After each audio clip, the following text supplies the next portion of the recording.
ആർ.എസ്. കോളേജിൽ first year ഒക്കെ ചെന്നപ്പോൾ ഈ മുഹമ്മദ് കുട്ടി എന്നുള്ള തരത്തിൽ അത് ഞാൻ അങ്ങോട്ട് ഒളിപ്പിച്ചു. അവന് ആ പേര് അപ്പാടെ ഞാനതങ്ങ് മറച്ചിട്ട് എൻ്റെ പേര് ചോദിക്കുന്നവരോടൊക്കെ ഞാൻ ഓമർ ഷെരീഫ് എന്ന് പറഞ്ഞു. അങ്ങനെ അപ്പോൾ നമ്മുടെ അന്നത്തെ കാലത്ത് ഈ ഐഡന്റിറ്റി കാർഡ് ഉണ്ട് കോളേജിൽ, ഓർമ്മയില്ലേ?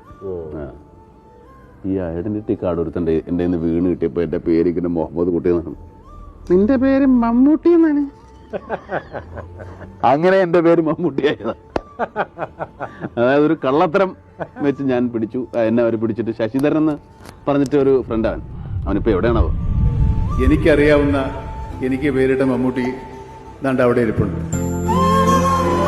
നിങ്ങൾക്ക് കാണാൻ വേണ്ടി ഞാൻ പുള്ളിയെ ഒന്ന് ഇങ്ങോട്ട് പിടിക്കാം.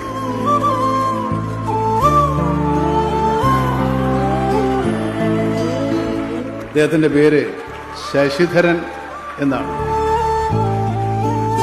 പലരും എന്നോട് ചോദിച്ചിട്ടുണ്ട്, ഞാൻ ഇയാളെ ഒളിച്ചു വെച്ചിരിക്കുകയായിരുന്നു പുറത്തുവിടാതെ, ഒരു സർപ്രൈസ്. ഇങ്ങനെ 4 പേര് കാണുക ഇയാളെ പരിചയപ്പെടുത്തണമെന്ന് എനിക്ക് വലിയ ആഗ്രഹം ഉണ്ടായിരുന്നു.